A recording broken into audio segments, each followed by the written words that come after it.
YouTube channel Indresh GS classes में आप सभी का स्वागत करता हूं। तो दोस्तों आज हम लोग जो है इन्वायरमेंट ईवीएस का जो है प्रैक्टिस सेट जो हमारा 2021 दिसंबर 2021 और 22 में जो पेपर हुआ था उसको हम लोग 30 क्वेश्चन देखेंगे, ठीक है। क्योंकि PYQ से क्वेश्चन जो है भर भर के पूछे जा रहे हैं, इसलिए मैंने PYQ को जो है हम लोग पूरा तो 11 से लेकर के 2021 तक तो कर ही चुके थे, ठीक है। तो अब हम लोग जो है जो ऑनलाइन हम लोग का पेपर हुआ था उससे जो जितने भी आए थे सारे क्वेश्चन को हम लोग कर स्टार्ट कर रहे हैं, ठीक है। तो आज सुबह जो हम लोगों की जो है CDP की क्लास हुई है, ठीक।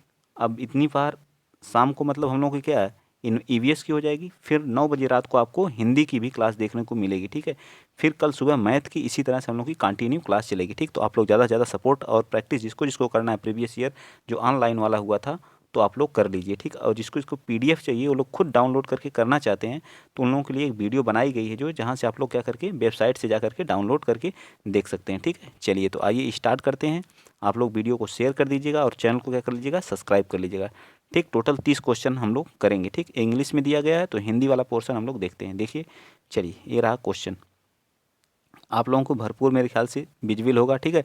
एक जो है त्रिवेंद्रम और गांधी धाम के बीच में जो हमें डिस्टेंस से हमें क्या औसत चाल से क्वेश्चन हमें किस में पूछता है EVS में 100% पूछता है। तो दूरी मतलब डिस्टेंस बराबर दूरी बराबर हमें क्या दिया है 2000 कितना दिया है 2268 किलोमीटर दिया है, ठीक है। किलोमीटर दिया है, ठीक। इसी तरह से यदि कोई रेलगाड़ी इस दूरी को 42 आवर में कवर करती तो इन दोनों शहरों के बीच रेलवे स्टेशन के बीच में रेलगाड़ी की औसत चाल बराबर क्या होता है औसत चाल बराबर होता है औसत चाल, ठीक है। औसत चाल बराबर क्या होता है दूरी कितनी दी है 2668 बटे में कितना टाइम कितना दिया गया 42 आवर। फिर इसको किस में चेंज करना है मीटर प्रति सेकंड में, तो इसको 1000 से कर दीजिए, ठीक है। 1000 से और इसको जो है 60 × 60 कर लीजिए, ठीक है। 60 × 60 कन्वर्ट, ठीक। कन्वर्ट कर लीजिए। ये 0 से 0 ख़त्म हो जाएगा, ये 0 से 2 0 फिनिश हो गए। फिर 2 से काटेंगे तो कितना आ जाएगा 5 आ जाएगा। इसको 2 से काटेंगे तो कितना आ जाएगा 3 आ जाएगा। फिर ठीक, फिर किससे काटेंगे फिर इसको 3 से काटिए, 3 7 21 हो जाएगा और 3 7 21 और 1 बचेगा, 3 5 15, 3 6 18, 756 आ जाएगा। फिर इसको कैसे काटेंगे 6 से कैंसिल करेंगे तो कितना आ जाएगा 6 से करेंगे तो 6 कम 6 6 दूना 12 अच्छा 6 36 126। फिर कितना हुआ 42 से काटेंगे 3 बार में कट जाएगा, ठीक है 3 बार में, ठीक। तो यहाँ कितना आ जाएगा 3 आ जाएगा, ठीक। 3 का मल्टीप्लाई करेंगे तो 15 मीटर प्रति सेकंड आएगा। कितना आएगा 15 मीटर प्रति सेकंड आ जाएगा, ठीक। तो इसमें कोई ऑप्शन हमको नहीं दिया गया है, ठीक है। लेकिन इसमें कोई ऑप्शन नहीं, आंसर क्या आएगा 15 आएगा। और ये इंग्लिश वाले में जो इस पर सबको नंबर मिला था इंग्लिश वाले में दिया था कितना 15 दिया था, ठीक है। इंग्लिश वाले में कितना दिया था 15 दिया था, ठीक है। 1 मिनट, इंग्लिश वाले में कितना दिया था 15 दिया था, ठीक है। इसमें जो है 15 दिया था, तो इसमें इसका तो इंग्लिश वाला जो ऑप्शन था उसमें 15 दिया था, तो इंग्लिश वाले के हिसाब से हमारा बी पार्ट ऑप्शन नंबर 4 क्या होगा सही होगा। लेकिन इसमें जो सबको क्या मिला था नंबर मिला था, ठीक है, सबको नंबर मिला था।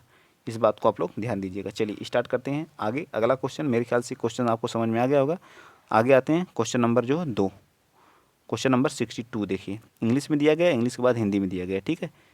चलिए बताइए क्या कर रहा है। कोई छात्र जो है ए पर है, कोई छात्र क्या है ए पर है, ठीक है, ए पर, ठीक।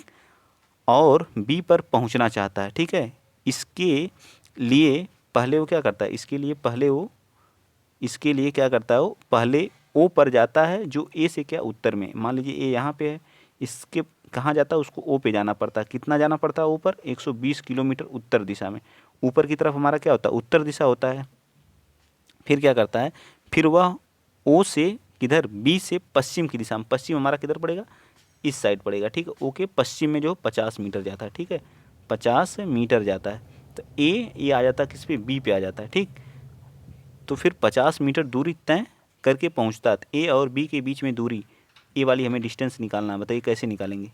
ये हमें 120 मीटर दी हुई है, यहाँ पे 120, ए कितना आ जाएगी 130 आ जाएगी, ठीक है, 130 आ जाएगी। किस दिशा में होगी बी के सापेक्ष जो किस दिशा में होगी, तो बी के सापेक्ष देखिए किस दिशा में होगी, तो बी के सापेक्ष जो है सॉरी हम पूर्व की दिशा में बना दिए ना, एक मिनट, ठीक है। किधर जाता पश्चिम दिशा में जाता है ना, तो पश्चिम दिशा में इस साइड जाएगा, ठीक। इस साइड ये कितना गया है 50 मीटर, ठीक। तो ये वाली डिस्टेंस हमको निकालना है, ठीक है। ये हमारा बी हो गया। जब इसको निकालेंगे तो 0 से 0 मान लीजिए कट गया, तो 12 और 5, 12 5 का अंडर रूट करेंगे तो कितना आ जाएगा, 12 का स्क्वायर और प्लस 5 का स्क्वायर आ जाएगा कितना, 13 का स्क्वायर। ठीक है, 13 आ जाएगा, ये कितनी आ जाएगी, 30, 130 आ जाएगा। ठीक, तो 130 किस ऑप्शन में दिया गया, बी पार्ट में दिया गया। इसके डायरेक्शन कौन सी होगी, इसका डायरेक्शन जो होगा हमारा वो क्या होगा, दक्षिण पूर्व होगा। क्या होगा, दक्षिण पूर्व। तो बी पार्ट हमारा इसका क्या आ जाएगा, राइट आंसर आ जाएगा। ठीक है, क्या आ जाएगा, दक्षिण पूर्व हमारा क्या आ जाएगा, राइट आंसर हो जाएगा। ठीक है, बी पार्ट। चलिए आइए चलते हैं नेक्स्ट अगला क्वेश्चन। अब आप क्वेश्चन कौन सा बताएंगे, क्वेश्चन नंबर स्लाथ के बारे में हमको। ठीक है, स्लाथ, स्लाथ के बारे में कौन सा कथन सत्य है। स्लाथ जो है भालू जैसा दिखता है और दिन में 22 घंटे वृक्ष की शाखा पर उल्टे सिर लटकाकर सोता है। क्या ये बात सही है या गलत है, बताइए।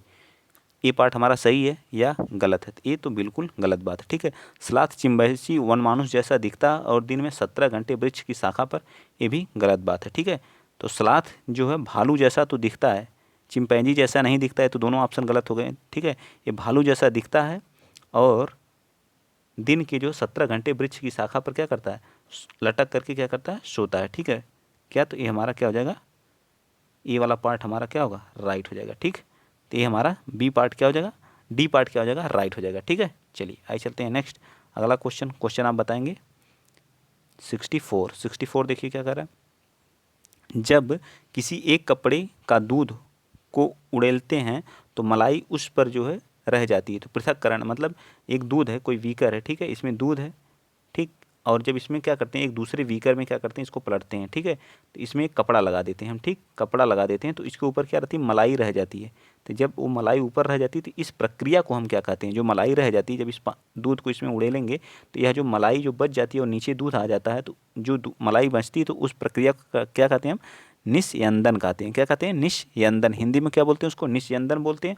इंग्लिश में क्या बोलते हैं उसको, जो है इंग्लिश में बोलते हैं फिल्ट्रेशन। ठीक है, इंग्लिश में क्या बोलते हैं उसको, फिल्ट्रेशन बोलते हैं। ठीक है, फिल्ट्रेशन। ठीक, मेरे ख्याल से ये क्वेश्चन समझ में आ गया होगा। चलिए आइए चलते हैं आगे नेक्स्ट क्वेश्चन। क्वेश्चन नंबर आप लोगों के सामने है 65। क्वेश्चन नंबर 65 देखिए, एक कक्षा V में पाठ्य पुस्तक में दिए गए गोलकुंडा के किले के मानचित्र में 1 सेंटीमीटर, मतलब 1 सेंटीमीटर बराबर कितना दिया गया है, 110 मीटर के बराबर दिया गया है। ठीक है, ये हमें दिया गया है। ठीक, और कह रहा है इस मानचित्र में फतेह दरवाज़ा से जमाली दरवाज़ा की दूरी जो है 0.7। तो पहले आप इसको मीटर में कन्वर्ट कर लीजिए, 1 सेंटीमीटर बराबर इतना, तो 0.7 10.7 सेंटीमीटर बराबर क्या आ जाएगा, 110 इंटू 0.7 mm। ठीक है, सेंटीमीटर। तो ये कितना आएगा बताइए, ये आ जाएगा हमारा 1, कितना आएगा बताइए, एक जीरो से इस वाले जीरो से ख़त्म हो जाएगा, तो फिर 11 सते 77 आ जाएगा। ठीक, तो 7 आ जाएगा, फिर 11, फिर 7 आएगा, फिर 11 एकम 11, इतना आ जाएगा। ठीक है, कितना आ जाएगा, ये जब मल्टीप्लाई करेंगे तो आपका इतना आएगा। ठीक, ये हमारा किस में आया, मीटर में आएगा। फिर इसको किलोमीटर में जब कन्वर्ट करेंगे, किलोमीटर में कन्वर्ट करेंगे तो ये कितना आ जाएगा, यहाँ दशमलव लग जाएगा। ठीक है, दशमलव 1.177 हमारा क्या आ जाएगा, आंसर आ जाएगा किलोमीटर में। तो हमारा बी पार्ट क्या हो जाएगा, राइट हो जाएगा। ठीक है, बी पार्ट क्या होगा, राइट हो जाएगा। ठीक, चलिए आइए चलते हैं नेक्स्ट अगला क्वेश्चन बताएंगे आप। Question number 66। 66 मतलब 3 राज्यों का वह समूह, ये पूछ रहा है 3 राज्यों का वह समूह जिनके किनारे क्या हमारा है, जिनके किनारे पर बंगाल की खाड़ी है, कौन सा है बताइए। जिनके किनारे पर क्या है, तो हमारा क्या हो गया, भारत का मैप हो गया। ठीक है, भारत का मैप। ठीक, भारत के मैप में जो है ये इधर हमारी क्या होती है, बंगाल की खाड़ी होती है। इस साइड हमारा क्या होता है, बंगाल की खाड़ी होती है। ठीक, इधर इधर क्या होता है, बंगाल की खाड़ी होती है, इधर क्या होता है, अरब सागर होता है। ठीक है, इस साइड क्या होता है, अरब सागर होता है। ठीक, क्या होता है, अरब सागर होता है। ठीक है, अरब सागर। चलिए बताइए आप लोग आगे। ठीक है, तो यहाँ पे कौन कौन से होते हैं, ये हमारा क्या हो गया, उड़ीसा। यहाँ पे क्या आता है, उड़ीसा आता है। ठीक है, उड़ीसा। और यहाँ पे क्या आ जाएगा, आंध्र प्रदेश आ जाएगा। ठीक है, आंध्र प्रदेश। और यहाँ पे क्या आ जाएगा, आंध्र प्रदेश के बाद यहाँ पे तमिलनाडु आ जाएगा। TN का मतलब क्या होता है, तमिलनाडु। तो आप इस पर ढूंढ लीजिए कौन कौन सा है। देखिए उड़ीसा, केरल, केरल हमारा इस साइड पड़ता है। ठीक, अरब सागर साइड, केरल, कर्नाटक, गोवा, महाराष्ट्र और गुजरात। ठीक है, महाराष्ट्र और गुजरात ये सब इधर पड़ते हैं, तो ये हमारा गलत हो गया। ठीक, इसी तरह से उड़ीसा, आंध्र प्रदेश, देखिए उड़ीसा सबसे पहले, फिर आंध्र प्रदेश, फिर तमिलनाडु। तो हमारा क्या आ जाएगा, सी पार्ट हमारा क्या आ जाएगा, राइट आंसर है। सी पार्ट क्या होगा, राइट आंसर होगा। ठीक है, आइए चलते हैं नेक्स्ट अगला क्वेश्चन। क्वेश्चन आप लोग बताएंगे 67। क्वेश्चन नंबर 67 क्या कर रहा है, कि मान लीजिए आप जो है क्या करते हैं, मान लीजिए आप मध्य प्रदेश, ये हमारा रहा मैप, ठीक है, मध्य प्रदेश में, ठीक है, मध्य प्रदेश, मध्य प्रदेश हमारा क्या पड़ता है, बीच में एकदम पड़ता है, ठीक है, एमपी, ठीक, एमपी, इस राज्य के सापेक्ष किस दिशा में हमारे देश के सर्वाधिक घने जंगल हैं, बताइए किसके सापेक्ष जो है सर्वाधिक घने जंगल हैं, तो क्या उत्तर पूर्व दिशा में क्या होगा, उत्तर पूर्व दिशा में हमारे क्या होंगे, उत्तर पूर्व दिशा में हमारे क्या होंगे, सबसे ज़्यादा क्या होंगे, घने वन पाए जाते हैं, ठीक है, तो हमारा क्या आ जाएगा, बी पार्ट हमारा इसका भी क्या हो जाएगा, राइट आंसर होगा, ठीक है, बी पार्ट, ठीक। चलिए आइए चलते हैं नेक्स्ट, आगे क्वेश्चन बताएंगे आप, क्वेश्चन नंबर, माउंट एवरेस्ट की ऊंचाई, क्वेश्चन नंबर 68 है, ठीक, क्वेश्चन नंबर 68 है, क्वेश्चन नंबर कौन सा, 68, माउंट एवरेस्ट, ठीक है, माउंट एवरेस्ट जो हमारी इसकी ऊंचाई कितनी है, तो 8,800 कितनी, 8,850 मीटर है, ठीक है, लेकिन एक्चुअल में 8,848 अगर दिया है तो हमारा ऑप्शन क्या होता है, सही होता है, ठीक है, लेकिन यहाँ पे नहीं दिया तो इस हिसाब से 8,850 मीटर हम लोग क्या करेंगे, राइट मानेंगे। इसको नेपाल में क्या कहते हैं, इसको नेपाल में हम लोग क्या कहते हैं, सागर माथा कहते हैं, क्या कहते हैं, सागर माथा, ये भी पूछता है नेपाल में इसको क्या कहा जाता है, सागर माथा के नाम से। माउंट एवरेस्ट जो विश्व की सबसे ऊंची चोटी है, ठीक है, ये भी याद रखेंगे। चलिए आइए चलते हैं आगे हम लोग, अगला क्वेश्चन, जितना आया हुआ है देखिए आप लोग कितना कर सकते हैं, अभी जितना पढ़े हुए हैं देखिए, ये सब सभी क्वेश्चन जो जिनका 9 और 10 के बाद 11, 12, 13 जिनका भी एग्जाम है, 11 को है, 12 को है, 13 को है, उसके बाद वालों सभी के लिए क्या मोस्ट इंपॉर्टेंट है, ठीक है, यहीं से अगर आप लोग करेंगे तो 100% कोई नहीं रोक पाएगा आपको, ठीक है। अब बताइए आप लोग अपने आप को टेस्ट किया करिए, मतलब पहले का मैंने क्या बताया, दूसरे का कौन सा है, तीसरे का, फिर लास्ट में जब आपके 30 क्वेश्चन आप अटेम्प्ट करते हैं तो उसमें देखा करिए कितने आपके सही हो रहे हैं, ठीक है, वहाँ से आप अपने आप को क्या कर सकते हैं, जांच सकते हैं, ठीक है। ऐसे ही क्वेश्चन पूछे जा रहे हैं जो 28-29 तारीख को पेपर हुए हैं, सेम टू सेम ऐसे ही क्वेश्चन प्रीवियस ईयर के क्वेश्चन ही आ रहे हैं, ठीक है।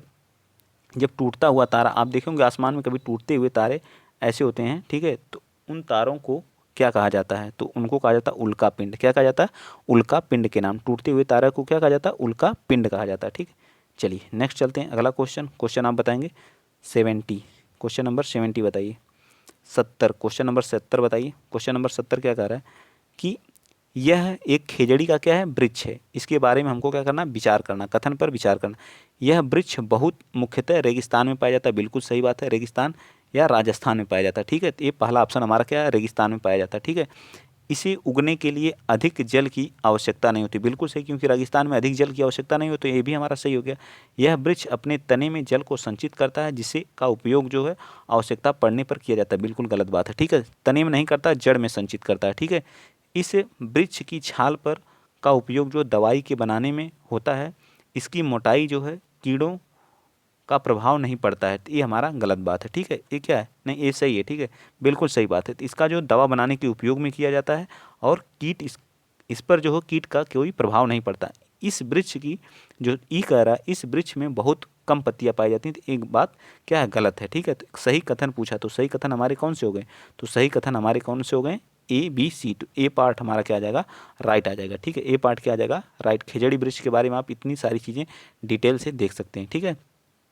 तो आपको पता चल गया कि खेजड़ी के बारे में भी पूछा जा सकता है, जो कहाँ पे है, जो राजस्थान में उग पाया जाता है, ठीक है, राजस्थान के रेगिस्तान में इसके लिए उगने के लिए कम जल की आवश्यकता होती है, और इसकी जो छाल से दवा बनाया जाता है, जो कीट इस पर कोई प्रभाव नहीं डाल पाते हैं, ठीक, ये सारी चीज़ें आपको याद रखना। चलिए नेक्स्ट चलते हैं, अगला क्वेश्चन, क्वेश्चन आप लोग बताएंगे क्वेश्चन नंबर 71, क्वेश्चन नंबर 71 बताइए, क्वेश्चन नंबर 71 कह रहा है कि मैं जिस क्षेत्र से आया हूँ वहाँ क्या होती है, बारिश बहुत कम होती है, ठीक है, गर्मी बहुत पड़ती है, हमारे घर क्या बनते हैं, मिट्टी के बने होते हैं, घरों की दीवारें बहुत मोटी होती हैं और इन्हें जो है मिट्टी से भी पोतकर सुंदर किया जाता है, और घरों की छतें क्या होती हैं, कटीली या झाड़ियों से बनाई जाती हैं। तो ये कहाँ की जो विशेषता है, कहाँ के घर जो ऐसे बनाए जाते हैं, ऐसे घर जो है राजस्थान के होते हैं, कहाँ के होते हैं, राजस्थान के होते हैं, ठीक है। राजस्थान के घर कैसे होते हैं, राजस्थान के घर होते हैं, उनकी जो दीवारें क्या होती हैं, बहुत मोटी होती हैं, उनके जो छत होते हैं वो झाड़ियों और कटीली झाड़ियों से बनाए जाते हैं, ठीक है, और उनकी दीवारें क्या होती हैं, मिट्टी की बनाई जाती हैं, और जो दीवार होती है उसे पोत कर सुंदर बनाया जाता है। ये घर कहाँ के हैं, राजस्थान के हैं, ठीक, कहाँ के हैं, राजस्थान के हैं, ठीक। चलिए आइए चलते हैं नेक्स्ट, तो सी पार्ट हमारा क्या हो जाएगा, राइट हो जाएगा। अगला क्वेश्चन बताएंगे, क्वेश्चन नंबर आप लोग कौन सा था, क्वेश्चन नंबर आप लोग बताएंगे 72, 72 क्या कर रहा है कि किसी सभा में अपना परिचय देते हुए देते समय किसी छात्र का कथन पर विचार कीजिए। ठीक है, मैं जिस जगह से आया हूँ वहाँ से अधिकतर लोग सरसों के तेल से बनी पकी हुई मछली का, तो सरसों से जो है सरसों सरसों के तेल से मछली पका के कौन लोग खाते हैं, बताइए ये कौन लोग खाते हैं। तो ये हमारे जो है कहाँ के लोग खाते हैं, तो जम्मू एंड कश्मीर के लोग खाते हैं। कहाँ के लोग खाते हैं, जम्मू। और नारियल में कौन खाते हैं, तो गोवा के लोग खाते हैं। नारियल में कौन लोग खाते हैं, तो गोवा के लोग। ठीक है, नारियल में कौन पका के खाता है, तो गोवा के लोग। ठीक, चलिए आगे बताइए। क्वेश्चन नंबर थर्ड इसका क्या हो जाएगा, सही हो जाएगा। ठीक है, ऑप्शन थर्ड सही होगा, सॉरी। अब बताइए थर्ड क्वेश्चन नंबर 73।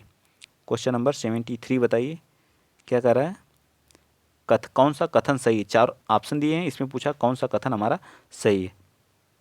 कोई वयस्क हाथी एक दिन में 2 कुंटल मतलब 2 केजी क्या करता है, 2 केजी से अधिक हरे पत्ते या झाड़ियाँ खाता है। अगला क्या कह रहा है कि अत्यधिक भारी होने के कारण अधिकांश हाथी बहुत ज़्यादा आराम करना पसंद करते हैं। बिल्कुल गलत बात है। ठीक है, यहाँ तक कि 3 महीने की आयु के हाथी के बच्चे का भार सामान्यतः 200 केजी होता है।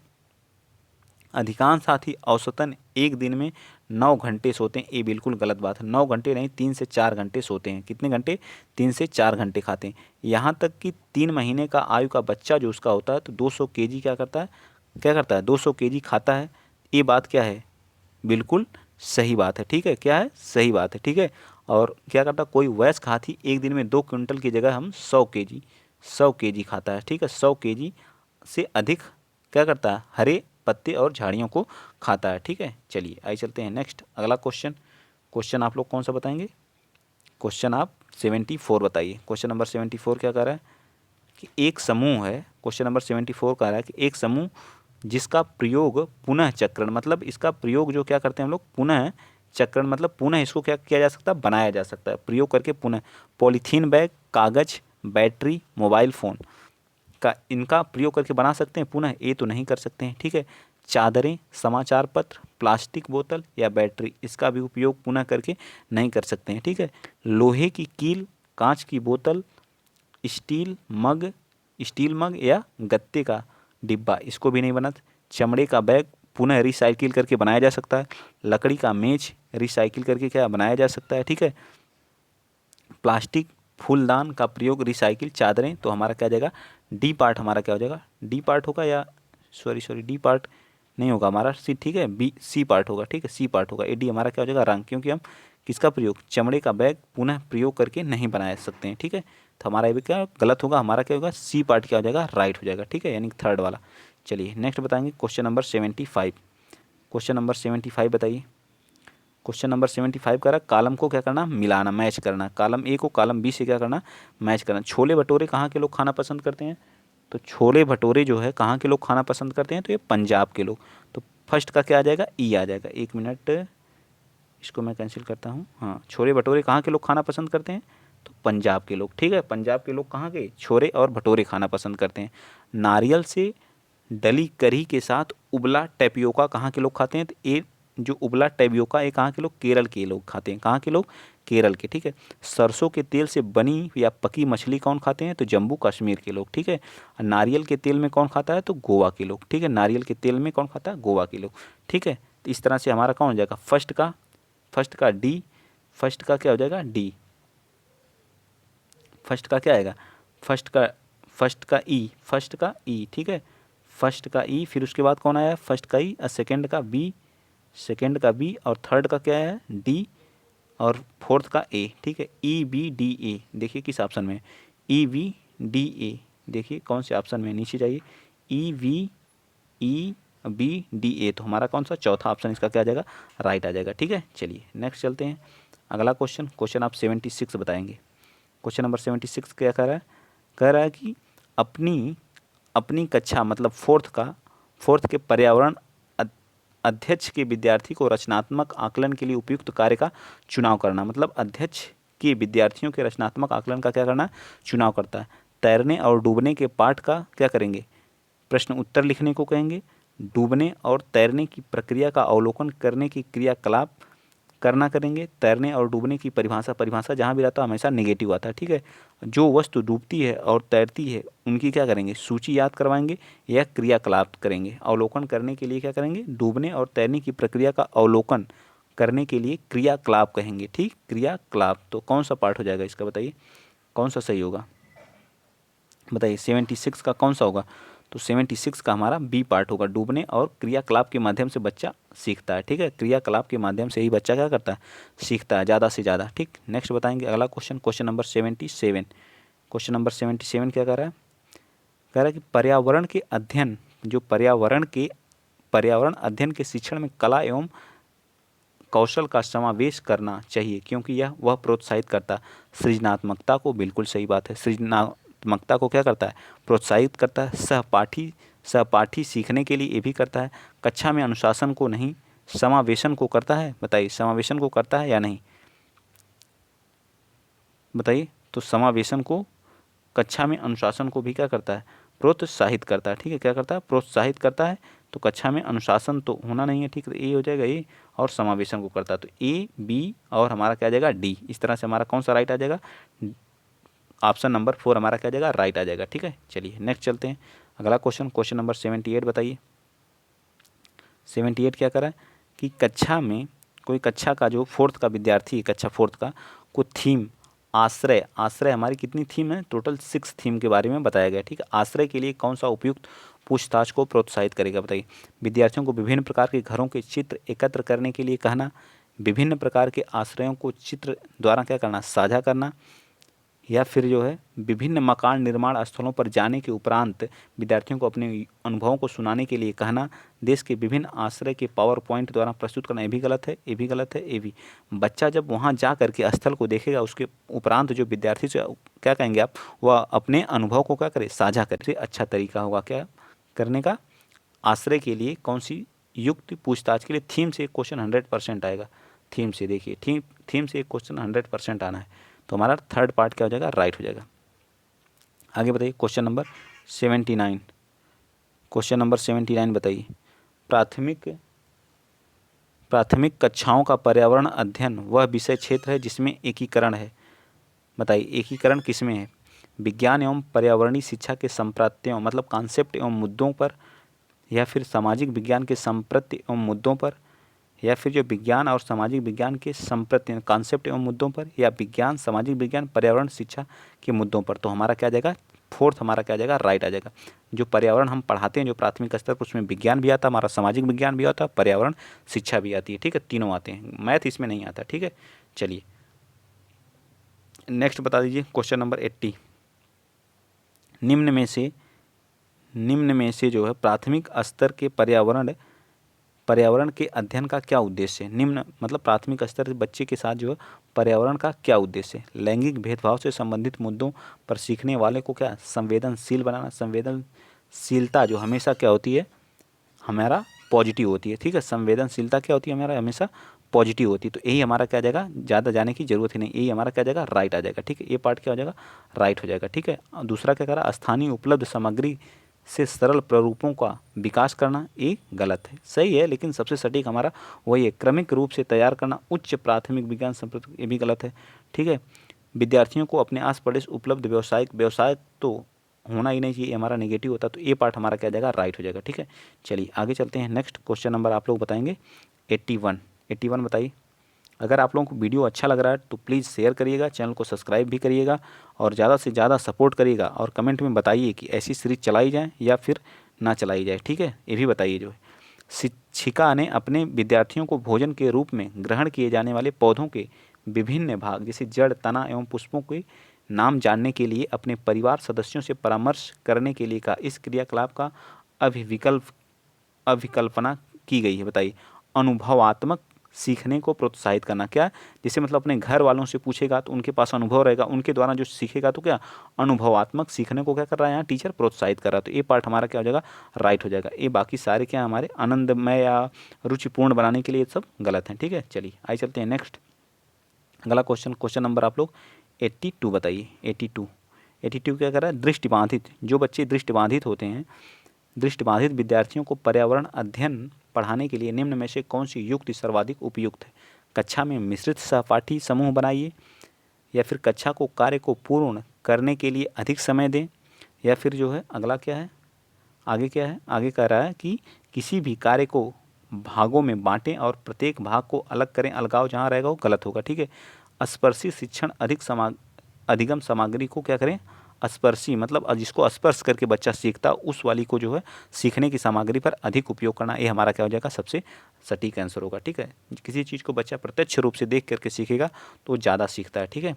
चलिए आइए चलते हैं नेक्स्ट क्वेश्चन नंबर 83 बताएंगे आप। पर्यावरण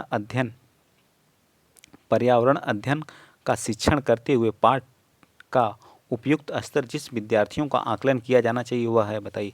पर्यावरण अध्ययन का शिक्षण करते हुए पाठ का वह उपयुक्त स्तर जिसमें विद्यार्थी का आकलन किया जाना चाहिए वह क्या, पाठ के अंत में करना चाहिए, क्या पाठ के अंत में करना चाहिए, सही है या गलत, बिल्कुल गलत। पाठ के प्रारंभ में करना चाहिए, ये भी गलत है, ठीक है।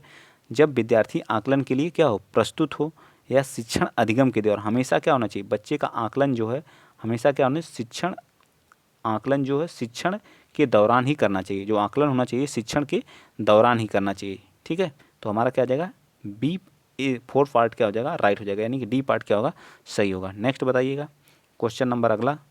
आपको अपने विद्यार्थियों के जो पर्यावरण अध्ययन परियोजना का आकलन करना है और उन्हें शीघ्र पुनर्निवेशन देना है। आप आकलन के लिए साधन का चुनाव करेंगे, अवलोकन का, क्रम निर्धारण मापी का, या फिर जो है जांच सूची का, या सहपाठी आकलन का। बताइए किसका उपयोग करेंगे।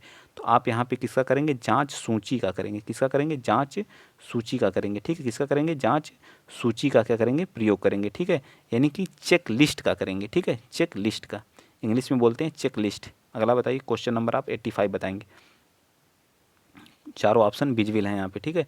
बताइए पर्यावरण अध्ययन में सीखने का आकलन करने का उद्देश्य है कि शिक्षक विद्यार्थियों को उपलब्धि के विषय में जानकारी एकत्र करना, मतलब शिक्षक जो है विद्यार्थियों को उपलब्धियों के विषय में जानकारी एकत्र करना सबसे सटीक आंसर है, ठीक है। यह क्या उद्देश्य है, सीखने के आकलन करने का उद्देश्य है। पर्यावरण अध्ययन में सीखने के आकलन का क्या करने का उद्देश्य क्या होता है, शिक्षक जो है विद्यार्थियों को उपलब्धियों के विषय में जानकारी क्या करता है, एकत्र करे। बाकी मूल्यांकन की अपेक्षा शिक्षण गलत है। यह विद्यार्थियों द्वारा नवीन यानी नया ज्ञान में क्या दक्षता प्राप्त करने की प्रगति के क्या, ये भी गलत है, ठीक है। यह विद्यार्थियों को सीखने के बारे में सूचना देता है जिससे अगले चरण में क्या सहारा मिलता है सही, लेकिन सबसे सटीक हमारा क्या, ये पार्ट हमारा क्या हो जाएगा, राइट हो जाएगा। नेक्स्ट बताइए क्वेश्चन नंबर 86 बताएंगे आप लोग। क्या करा है, नई शिक्षा नीति जो हमारी क्या NEP से क्वेश्चन आया है, ठीक है। NEP से भर के क्वेश्चन आ रहा है, ठीक है। NEP पे मैंने वीडियो भी बनाया है, उसका प्लेलिस्ट में है सीटेट नाम से, जो उसमें जाके देखिए आप। जितने भी क्वेश्चन आएंगे NEP 2020 से सारे क्वेश्चन कर ले जाएंगे, ठीक है। बताइए प्राथमिक कक्षा में जो है 1 से जो 5 तक हो, निम्न में से क्या स्तर होता है, आरंभिक स्तर होता है, मध्य स्तर होता है, या बुनियादी स्तर होता है। प्राथमिक स्तर 1 से लेकर 5 तक क्या कहलाता है, बुनियादी कहलाता है, मध्य कहलाता है, आरंभिक स्तर कहलाता है। बताइए कौन सा हमारा राइट है, जो 86 का। तो 86 का हमारा क्या है, ए और क्या है, बताइए थर्ड वाला हमारा क्या आ जाएगा, राइट हो जाएगा, ठीक है। यानी कि ए और सी मतलब प्रारंभिक स्तर भी आता है और बुनियादी स्तर आता है, ठीक है। पहले हम कितना 5, 3, 3 और +4, ठीक है। जो प्राथमिक स्तर आता है उसको 3 और 2 भागों में बांटा गया है, ठीक है, 3 और 2। इसमें फर्स्ट क्लास आता है और सेकंड आता है, ठीक, क्या आता है, फर्स्ट और सेकंड आता है। और पहले में क्या आता है, जो आंगनवाड़ी केंद्र होता है 1, 2, 3 तक बच्चा कहाँ पढ़ता है, आंगनवाड़ी। 3 साल कहाँ, आंगनवाड़ी में, 2 साल उसका फर्स्ट और सेकंड में, जिसको हम क्या बोलते हैं, बुनियादी, ठीक है। क्या बोलते हैं, बुनियादी स्तर बोलते हैं, ठीक है। बुनियादी स्तर और प्रारंभिक स्तर ये दोनों किसके अंतर्गत आते हैं, हमारे जो है जब बच्चा 1 से लेके 5 तक पढ़ता है, ठीक है, 1 से लेके 5 तक पढ़ता है, ठीक, 1 से लेके 5। अगला जो 3 साल होता है 3, 4 और 5 के लिए, इसको क्या बोलते हैं हम लोग, बुनियादी स्तर बोलते हैं। प्रारंभिक स्तर के अंतर्गत 5 सालों को पढ़ता है, ठीक है।